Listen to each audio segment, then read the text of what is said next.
के बाद हम आएंगे बहुत इम्पोर्टेंट एक टॉपिक पे, और वो टॉपिक है योगास। योग एस्ट्रोलॉजी का एक बहुत बड़ा चैप्टर है, बहुत बड़ा विषय है। मैं आपको बहुत डिटेल्स में बताता हूँ इसके बारे में। आप एक बार नोट कर लीजिए, मैं सॉफ्टवेयर के साथ जाके आपको बताता हूँ कि एक्चुअली योगास कैसे देखते हैं और क्या क्या योगास होता है। मैं चाहता हूँ कि आप एक बार इसको नोट कर लें ताकि आगे भी आप योगास को देख सकें, क्योंकि योग अगर कोई चार्ट में है, अच्छा योग है, बुरा योग है, वो फलीभूत होगा। तो योग कैसे देखेंगे, चार्ट का जो क्वालिटी है वो कैसे हम जांच करेंगे। तो आइए सॉफ्टवेयर से एक बार देखते हैं। हजारों योगा होते हैं एस्ट्रोलॉजी में। उनमें सबसे पहले बात करते हैं महापुरुष योगा जो होते हैं, पंच महापुरुष योगा। जुपिटर यानी गुरु से बनता है हंस योगा, वीनस से बनता है मालवीय योगा, शनिदेव से बनता है शाशा योगा, मरकरी से बनता है भाद्र योगा, और मार्स मंगल से बनता है रुचक योगा। देखिए मेरे सामने राजीव गांधी जी के चार्ट खुला है। इस चार्ट में देखिए शुक्रदेव जो कि दशम स्थान के अधिपति है।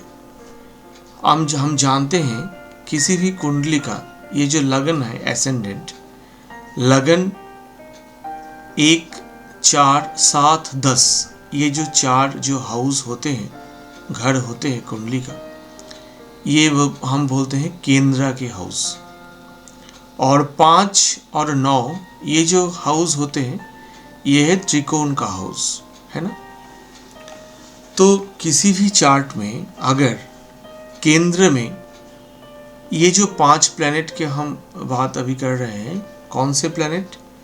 जुपिटर यानी बृहस्पति, वीनस यानी शुक्रदेव, सैटर्न यानी शनिदेव, मरकरी यानी बुधदेव, और मंगलदेव मार्स। अगर ये 5 प्लैनेट किसी भी चार्ट में केंद्र में रहे, और केंद्र में रहने से ही सिर्फ नहीं होगा, वो अपने राशि में रहे या तो अपने उच्च की राशि में रहे। जैसे देखिए राजीव गांधी जी के चार्ट में लगन में सूर्य, बृहस्पति, चंद्रमा, शुक्रदेव और बुधदेव, इतने प्लैनेट्स का एक साथ एक कंजंक्शन है। लेकिन जो सूर्यदेव है वो अपने राशि में है, वो सिंह में है, किंतु वहाँ पर बाकी कोई प्लैनेट, इतना प्लैनेट तो केंद्र हाउस में है, लेकिन कोई भी प्लैनेट अपने उच्च की राशि में या अपने खुद की राशि में नहीं है। तो ये योग, राजयोग, जो पंच महापुरुष जो राजयोग की हम बात कर रहे हैं, वो यहाँ पर नहीं बनता हुआ दिख रहा है। लेकिन आपको ऐसे बहुत से चार्ट मिलेंगे जहाँ पर ये जो 5 ग्रह है, मैं फिर से एक बार बोलता हूँ, जुपिटर जिससे बनता है हमसा योगा, वीनस जिससे बनता है मालवीय योगा, सैटर्न जिससे बनता है शाशा योगा, मरकरी जिससे बनता है भद्रा योगा, और मंगल जिससे बनता है रुचक योगा। अगर ये किसी भी चार्ट के केंद्र में रहे और अपने राशि में रहे या उच्च राशि में रहे, तो ये बहुत बड़े योग बनाते हैं, और उस जातक जातिका के लिए वो प्लैनेट बहुत फलदायी सिद्ध होते हैं। अगर उनका दशा महादशा चला, खास करके महादशा अगर चला, तो वो जातक जीवन में बहुत तरक्की करता है। अब हम आते हैं राजयोग जो होते हैं। वो राजयोग तब होते हैं जब केंद्र के जो घर है, जैसे हम जानते हैं 1, 4, 7, 10 किसी भी चार्ट में केंद्र के जो घर है उसको हम बोलते हैं विष्णु के घर, प्रिजर्वर विष्णु जी। और जो त्रिकोण के घर है उनको हम बोलते हैं लक्ष्मी के घर, गॉडेस ऑफ प्रॉपर्टी। तो देखिए 1 4 7 10 जहाँ पर भी आपका लगन है वहाँ से 1 4 7 10 का जो घर है ये है विष्णु जी के घर, केंद्र हाउस। और 5 और 9 ये दोनों घर है लक्ष्मी के घर, house of goddess of property, right.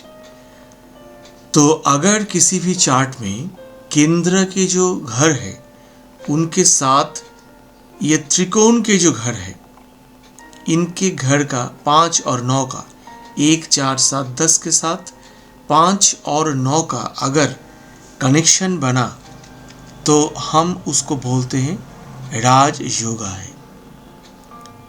जैसे कि मानो किसी के चार्ट में लगन का जो स्वामी है उनके साथ नवम भाव का स्वामी एक साथ कंजंक्शन में बैठ गए, योग हो गए, युद्ध में आ गए, तो हम बोलते हैं जे कि क्या हुआ, ये जो है ये राज योग हो गया।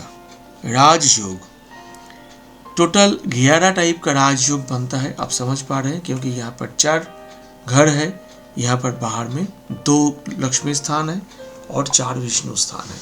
तो विष्णु लक्ष्मी राज योगा ये 11 योगस टोटल बनता है। अब योगस कैसे बनता है?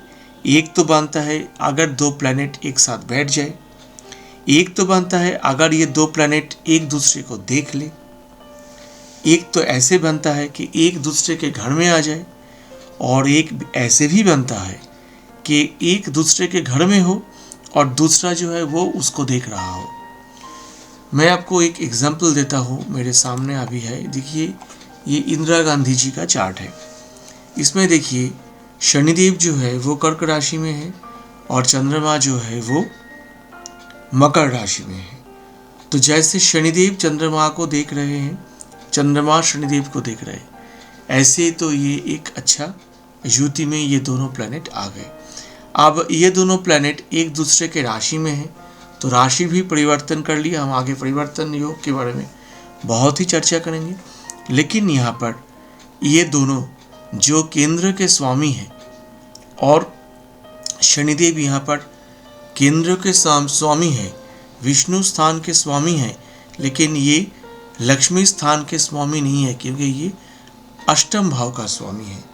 तो लक्ष्मी विष्णु राजयोग तो नहीं बना, लेकिन यहाँ पर ये दोनों प्लैनेट युति में आ गए, ये हम बोल सकते हैं। ऐसे बहुत से चार्ट्स आपको आप पाएंगे जहाँ पर आप देखेंगे कि लगन जो केंद्र के जो स्वामी हैं उनके साथ त्रिकोण के स्वामी एक साथ युति में आ जाते हैं, कंजंक्शन में हो, एक साथ बैठ जाए, एक दूसरे को देख रहा हो, एक दूसरे के घर में बैठा हो, यानी म्यूचुअल एक्सचेंज हो, या तो एक दूसरे को देख रहा हो, एक दूसरे के घर में बैठा हो और दूसरा पहले वाला को देख रहा हो। तो ये हो गया राजयोग। अब आते हैं विपरीत राजयोग में, ये भी बहुत इंपॉर्टेंट है। विपरीत राजयोग कैसे होता है? म्यूचुअल एक्सचेंज अथवा combination of the 3 houses. 3 house मतलब जैसे छठा घर, 8वां घर और 12वां घर। कुंडली में ये जो 3 घर है, छठा घर, 8वां घर और 12वां घर, इनको 3 हाउस कहा जाता है।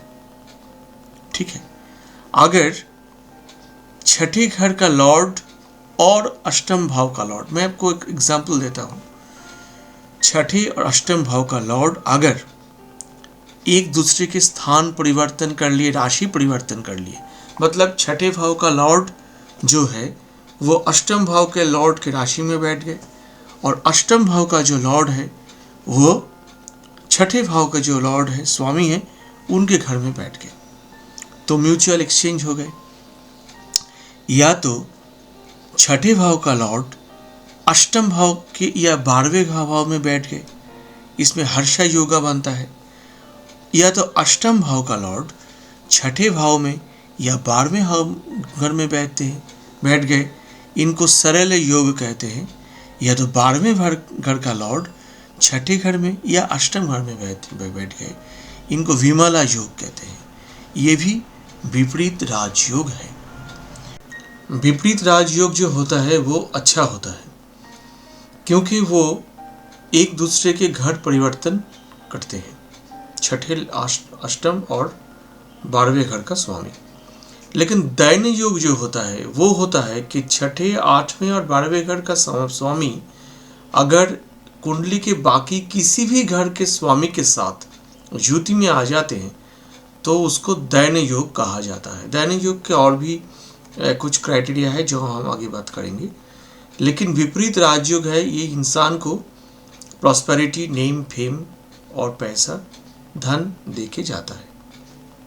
अमिताभ बच्चन जी के चार्ट को देखिए, उनके चार्ट में देखिए सूर्य है केंद्र के स्वामी और त्रिकोण के स्वामी है बुध। देखिए सूर्य बुध का युति है, तो ये विष्णु लक्ष्मी राजयोग हो गया। त्रिकोण के और एक स्वामी है शुक्रदेव। देखिए सूर्य और शुक्र एक ही राशि में युति कर रहे, तो ये भी विष्णु लक्ष्मी राजयोग हो गया। तो ऐसे आप बहुत पाएंगे, बहुत ऐसे लोग पाएंगे जो राजयोग जो जिनके चार्ट में है। देखिए यहाँ पर जुपिटर जो है उच्च के है, लेकिन छठे भाव में है। अगर जुपिटर उच्च के होते और जुपिटर अगर केंद्र में होते तो जो पहले मैं आपको बता रहा था कि जुपिटर हंस राजयोग बनाते हैं, तो हंस राजयोग और एक बन जाता। लेकिन एक चार्ट में अगर एक राजयोग है या एक योग है अच्छा, तो उससे ही इंसान बहुत ऊंचा जगह में जीवन में अचीव करता है। फिर हम आते हैं धन योग पे। धन योग है दूसरे भाव और 11वें भाव। दूसरे भाव को हम जानते हैं, दूसरा भाव है धन का और 11वें भाव जो है वो भी है लाभ का। इनके साथ अगर लगन का, पंचम भाव के स्वामी का और नवम भाव के स्वामी का, यानी दूसरे भाव के स्वामी और 11वें घर के जो भाव है उनके स्वामी, इन दोनों के साथ अगर इन दोनों में किसी एक के साथ अगर लगन के स्वामी, पंचम भाव के स्वामी या नवम भाव के स्वामी का अगर कोई युति होता है तो उसको धन योग कहा जाता है ना। ये धन योग जो है वो बहुत बड़ा योग है। आप जानते हैं इंसान को बहुत धन प्राप्ति जीवन में होता है। अब बहुत जो बड़े बड़े जो धन वाले हैं इस दुनिया का, आप देखेंगे बिल गेट्स के चार्ट में आप देखेंगे ऐसे साधारण बहुत लोगों को भी हम पाते हैं कि एकदम साधारण जीवन यापन करता था। जब धन योग शुरू हुआ, यानी दशा में जब धन योग का प्लैनेट आया, तब से जीवन परिवर्तित हो गया। धन योग की हम बात करते हैं दारिद्र्य योग के। दारिद्र्य यानी पॉवर्टी योगस जो होते हैं, अगर लगन लॉर्ड दुर्बल है या लगन लॉर्ड एफ्लिक्टेड है राहु, केतु, सैटर्न, मार्स इन सब के द्वारा, और लगन लॉर्ड के साथ छठे भाव का स्वामी और या तो 12वें भाव का स्वामी, छठे भाव का स्वामी या तो 12वें भाव का स्वामी के साथ वो परिवर्तन में है। अगर लगन लॉर्ड छठे भाव के स्वामी या 12वें भाव के स्वामी के साथ परिवर्तन में है तो ये दरिद्र योग बनता है। लगन लॉर्ड अगर 8वें घर में हो, मार का इन्फ्लुएंस और केतु अगर लगन में हो, तब इसको भी हम दरिद्र योग बोलते हैं। लगन लॉर्ड 8वें घर में हो, मार्का के इन्फ्लुएंस में हो और केतु लगन में हो। अगर लगन लॉर्ड एफ्लिक्टेड हो, त्रिक घर में हो, त्रिक घर मतलब 6, 8, 12, एफ्लिक्टेड हो मतलब राहु केतु के साथ हो, सैटर्न शनिदेव शनि या मंगल के से दृष्ट हो या उनके साथ हो, और छठे, 8वें, 12वें घर में हो, और जो सेकेंड लॉर्ड है, सेकेंड लॉर्ड जो भी प्लैनेट है वो डेबिलिटेटेड हो। सेकेंड लॉर्ड धन देने वाला है, अगर वो डेबिलिटेटेड हो तो इससे इंसान जो है वो गरीब हो जाता है, दरिद्र योग आता है। पंचम भाव का स्वामी अगर छठे भाव में है एवं नवम भाव का स्वामी अगर 12वें भाव में है, एक साथ होना चाहिए। पंचम भाव का स्वामी छठे भाव में, छठे भाव का नवम भाव का स्वामी 12वें भाव में, तो भी इंसान को ये दलित योग होता है। अब आते हैं परिवर्तन योग में। बहुत ही इंपॉर्टेंट योग है। आप जानते हैं कि अगर दो प्लैनेट अगर अपने घर को परिवर्तन कर ले तो उन दोनों का शक्ति जो है वो बढ़ जाता है और दोनों ही अपने घर में हैं, जैसे व्यवहार वो करते हैं, दोनों ही अपने घर में हैं।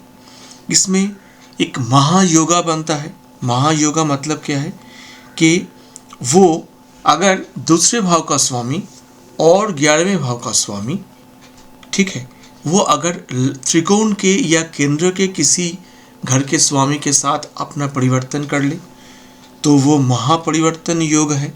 ये बहुत धन देने वाला होता है। अब आते हैं नीच भंग राजयोग। अगर कोई प्लैनेट नीच का है और किसी भी कारण से उसकी नीचता जो है वो भंग हो जाती है, उसको हम बोलते हैं नीच भंग राजयोग। अगर कोई भी प्लैनेट नीच का है, मान लीजिए कि हमारे किसी के चार्ट में जुपिटर जो है वो नीच का है। नीच का मतलब जुपिटर मकर में है, लेकिन अगर मकर के जो स्वामी हैं यानी शनिदेव अगर जुपिटर को देख ले तो ये नीचता जो है ये भंग हो जाती है। और एक प्लैनेट है, अगर रेट्रोग्रेड कोई प्लैनेट नीच का है तो वो अच्छा रिजल्ट देता है। ऐसे बहुत से क्राइटेरिया है नीच भंग राजयोग के। इसलिए उच्चता और नीचता ये तभी मायने रखता है जब इसके साथ कोई ना कोई योग जुड़ा हो तब। ऐसे सिर्फ उच्च का कोई प्लैनेट, सिर्फ नीच का कोई प्लैनेट बहुत अच्छा या बहुत बुरा, ऐसा बहुत जो स्टॉलवर्ड्स है वो मानते नहीं थे। और मैं भी ये देखा कि अगर कोई प्लैनेट उच्च का है लेकिन अगर वो किसी योग में है तो वो प्लैनेट बहुत अच्छा रिजल्ट देता है। राजयोग की मैं बात कर रहा हूँ। और नीच का है वो भी अगर परिवर्तन योग में है, ये नीच भंग हो गया तो भी वो बहुत बढ़िया रिजल्ट देते हैं, है ना। किसी को अगर सोचिए कि मरकरी और वीनस एक साथ है कन्या राशि में, तो मरकरी जो है वो कन्या राशि में तो नीच का है, लेकिन वीनस मैं गलत बोला, वीनस जो है वो कन्या राशि में नीच का है, लेकिन मरकरी जो है वो कन्या राशि का खुद का स्वामी भी है और उच्च का भी होता है, तो ये नीच भंग हो गया। तो ऐसे अगर कोई नीच भंगता ऐसा कुछ होता है तो उच्च और नीच प्लैनेट में बहुत अच्छा रिजल्ट हमको देखने को मिलता है। देखिए, जैसे मैंने आपको बताया, जो योगास होता है कुंडली में बहुत हजारों होते हैं। इंसान की बस का बात नहीं शायद सभी योगास को एक साथ याद रखना और उसको यूटिलाइज करना। लेकिन मैंने आपको जितना बेसिक मेन जो योगास मैंने आपको बताया, अगर वो योगास भी आप याद रखेंगे तो भी बहुत अच्छा आप प्रेडिक्शन कर पाएंगे। तो उम्मीद है कि आपको आज का ये सेशन बहुत अच्छा लगा। इसमें मैं बहुत कुछ आपको चार्ट से बोला, आप नोट डाउन कर लीजिएगा और आपने अपने चार्ट में उसको अप्लाई करके देखिएगा। अगले क्लास में बहुत जल्द मिलते हैं, तब तक के लिए आज्ञा दीजिए। नमस्कार। ओम नमः शिवाय। जय राम कृष्ण।